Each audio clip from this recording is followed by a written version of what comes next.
return coming back. Firstly, I'd like to thank you so much for your comments and feedbacks on my last 2 videos. As you have been watching me so far, I believe that you're serious in quickly overcoming your language barrier to be able to hear, understand, and speak, or even present in English. If you're like some friends of mine, you may have your own unique talents. You may have your dreams and wishes. You may want to join the global community, to work anywhere you want, to become a businessman or businesswoman, going around the world, working with partners coming from many other countries. But you and I have the same disadvantage of living in a non-English speaking country. Some years ago, when I was struggling with my English, I used to ask myself, why is it English? Why isn't it Vietnamese? I'm not sure if you ever had the same thought, but that damn language is holding you back, right? Sorry I'm using bad word here, but it is holding you back from showing your real capability to the world. Now I want to tell you that it is not very hard to learn to speak a new language if you know to do it the right way. That's why I'm here to share with you some of my best knowledge and experience, the knowledge that I usually teach in my private coaching class only. But the reason why I created this video series and share with you for free is because I don't organize such program very often, and I have to do many other consulting works. And I understand that not everybody can afford to spend more than $100 to attend my class, my 3 or 4 session program. So I created this video hoping that it will help you achieve your goal. In the last video, we have talked about the core vocabulary, and we have learned that it determines whether or not you will quickly achieve your learning target. And today, I'm going to share with you a technique that will help you quickly access to the core vocabulary. It will help you retain those words in a longer period of time, and more importantly, it will help you learn in a more comfortable way. In the first part of the video, I'm going to explain how and why you remember or forget a certain word. What is the mechanism here? And I'm going to tell you the big mistake in learning vocabulary that many language learners make. Then in the next part of the video, I'm going to share with you, I'm going to give you a step-by-step instruction for you to practice my technique. Don't worry, even though it took me almost 4 years to figure it out, but it won't take you more than 4 minutes to understand it. Once I tell you how, it's going to be super easy to follow. So are you ready? Let's start. Have you ever asked yourself why sometimes you could retain a piece of information for quite long the first time you heard or saw it, but when you learn language, when you learn English, sometimes you couldn't remember a certain word, even though it was not the first time you learned it. Even though it was not the first time you learned it, and the common case here could be you see some word which is familiar, but you can't remember its meaning. It happens all the time, right? You can't remember its meaning. Let me tell you why. Your brain will easily remember things that it can associate.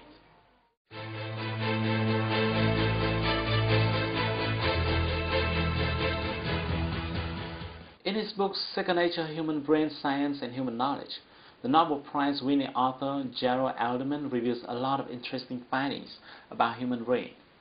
He found that our brain cells function by a mechanism that he called recognition and association.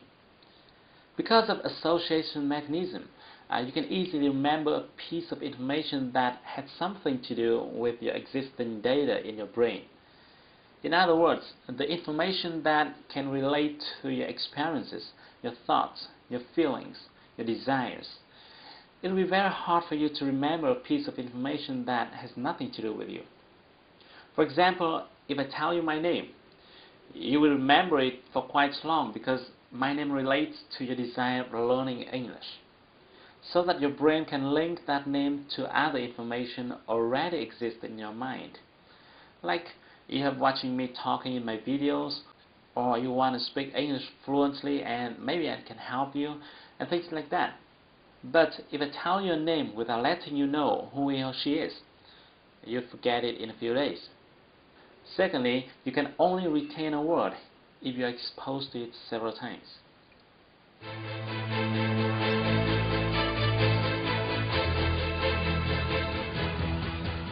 There's a very important point here, and many people don't know it.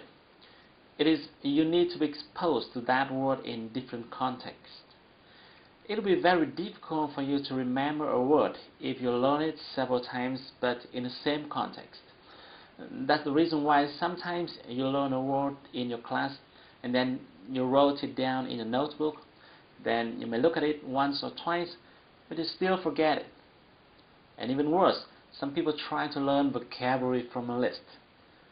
This is a very big mistake, because I'm sure that you will never be able to retain words by memorizing from a list, no matter what kind of list it is, with or without quotes attached to it. So remember, you can retain a word much more easily if you are exposed to it several times and in different contexts. Now let's move to the next part. Let me show you my technique, the free reading technique.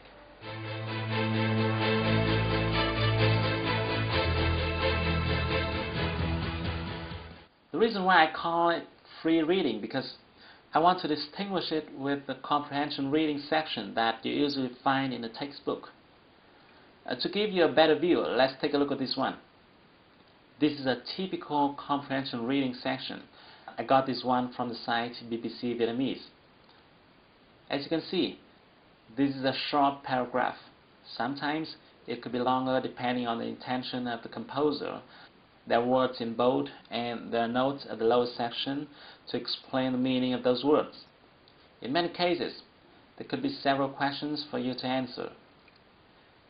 If you were to study this reading section in your English class, the teacher would write these words onto the board, explain the meaning, instruct you on how to pronounce them, require you to answer some questions, and so on. This method is very common from the beginner to advanced levels. When using this approach, the teacher assumes that you already know all other words. The words in bold are focused upon because they are supposed to be more complicated and more difficult for the learners. Okay, now let me ask you a question. Are you sure that all those difficult and complicated words listed in the example are worth your time and effort? Recall what we talked about in the last video, the Pareto principle and the core vocabulary. You want to make sure that the words you spend time on should be the most common words. Coming back to the example, you can now see that the comprehension reading method tends to drive you to focus on the most difficult words. And my next question is, are the difficult words the most common one? Unfortunately, the answer is no.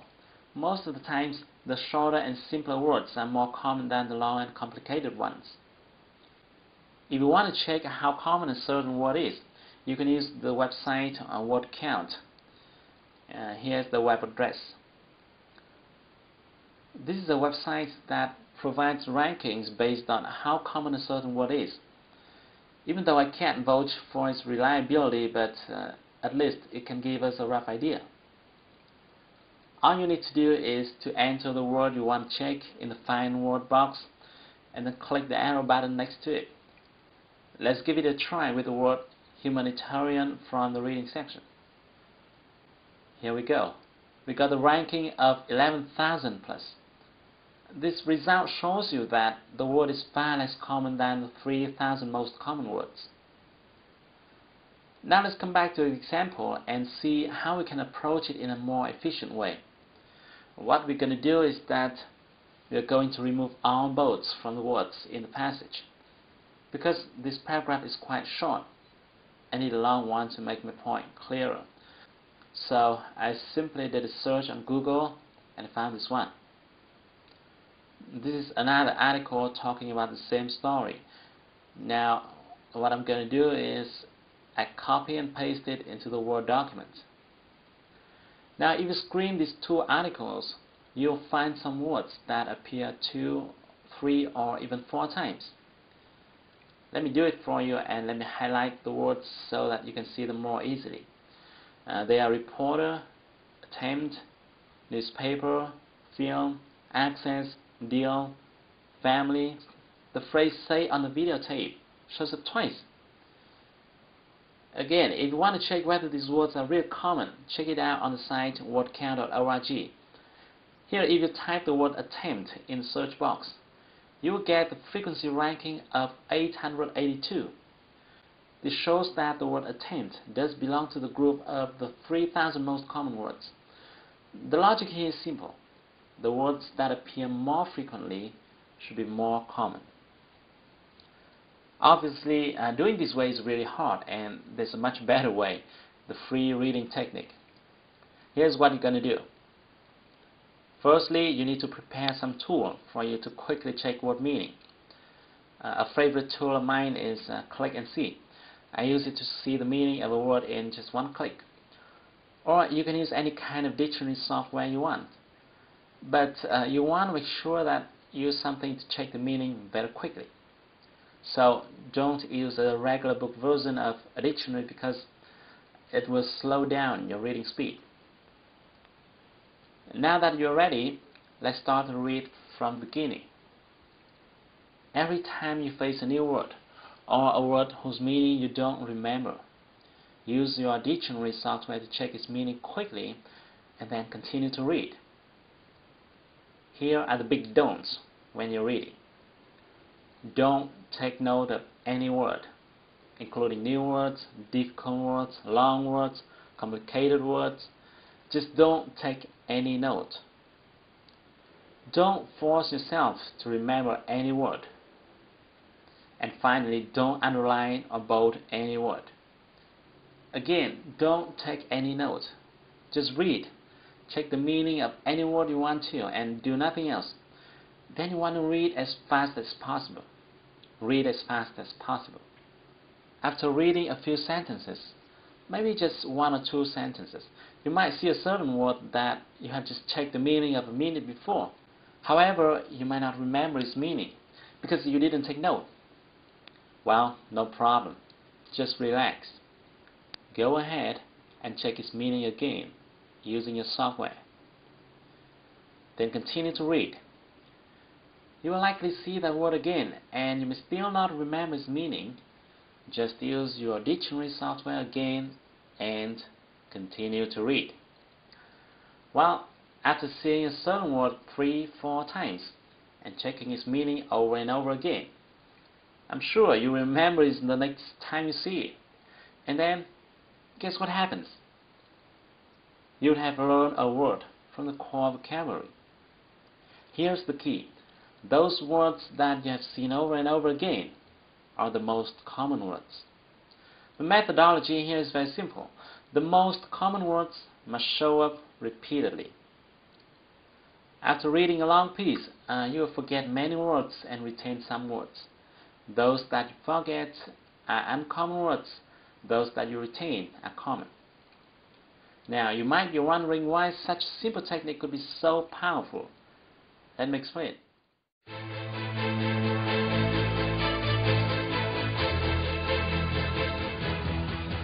I call it the art of simplicity. Firstly, the free reading technique naturally drives your focus to the most common words and phrases. And at the same time, it helps you save time by not making you struggle with the uncommon ones. Secondly, following this technique, you don't need to force yourself to memorize vocabulary. You naturally retain vocabulary because you see a certain word over and over again. And more importantly, you see that word in various contexts and in different sentence structures. This helps you understand the real meaning of that word and gives you a sense of it. Sometimes you find that a certain word usually occurs prior to or after another word. This helps you remember how to use it in combination with another word. Thirdly, this technique allows you to freely choose any content you want to use as your reading materials. Remember that you retain much more easily the information that you care about, that you're interested in. Whether you are interested in science or art entrepreneurship, or stock exchange, you'll find tons of reading material on the internet. This will keep you excited every time you sit down to study. You will no longer feel tired and bored. Every time you find a phrase or structure repeated over and over again, you achieve something, and this motivates you to learn more. You don't have to force yourself to think or memorize. You just learn it in a painless way. Most of my students tell me that they could learn for hours using my technique without getting tired. This is very important for you to learn a new language quickly. And your next question might be, what type of material should I use to practice? To this question, I strongly recommend using forums. Why? Firstly, because you can easily search a forum that you are interested in. For example, if you want to open your own business, you can search forums discussing about entrepreneurs. Secondly, forum is easier for you to start comparing with newspapers or books. Thirdly, in forums, people use daily conversation style, and it is in favor of your listening and speaking skills. And the last but not least, in forums, you're free to post your comments or replies, and by doing so, you really get involved in the communication process. Now that I've shared with you the method that you can use to access to the core vocabulary, the very important factor that will help you be able to hear, understand, and speak in English. This method is simple, but it's powerful. I used it myself, and later on, my students have used it to overcome the English obstacles. Now, there are some notes for you when practicing this method. Firstly, you've got to do exactly what I've told you. Don't do it yourself. Don't do it your own way. Sometimes when you practice this method, you may not understand a certain word or sentence even after checking its meaning. It is fine. It is fine, because a dictionary can't help you understand everything. I know that in that case, what you should do is just go ahead and ignore that sentence. I know this feeling is a little bit uncomfortable because normally we will be tempted to understand the whole content, but you need to adapt to this feeling, because our purpose here is not to understand the whole content, but to collect the most common words. And thirdly, as you start reading the first page, your reading speed will be very slow, and you may have to check your dictionary too frequently. In my experience, it may take you hours to read and understand the very first lines if your vocabulary is few. And then you would feel a little bit tired and frustrated. It is okay. What you should do then is to take a break and relax before coming back. Then if you continue to read the next page, you will find that you have to check your dictionary much less frequently, and your reading speed will increase dramatically after the very first few pages. But unfortunately, not many learners know this. Most of them quit too early without knowing that success is waiting for them right around the corner. And finally, you've learned that it took me almost 4 years to figure out this method, and it now takes you 4 minutes to get it. Now I want to give you 2 more numbers. If you spend 40 minutes every day with this method, continuously in 4 months, let me repeat, 40 minutes every day, continuously in 4 months, you will have enough words to be able to speak as I'm doing right now. I guarantee that. Okay, I hope you find it useful. Thank you so much for watching my video. I will send you another video soon. Don't forget to share this one with your friends and your beloveds. But until then, take action. Do something today to improve your English. Because if you want to shine tomorrow, you've got to sparkle today.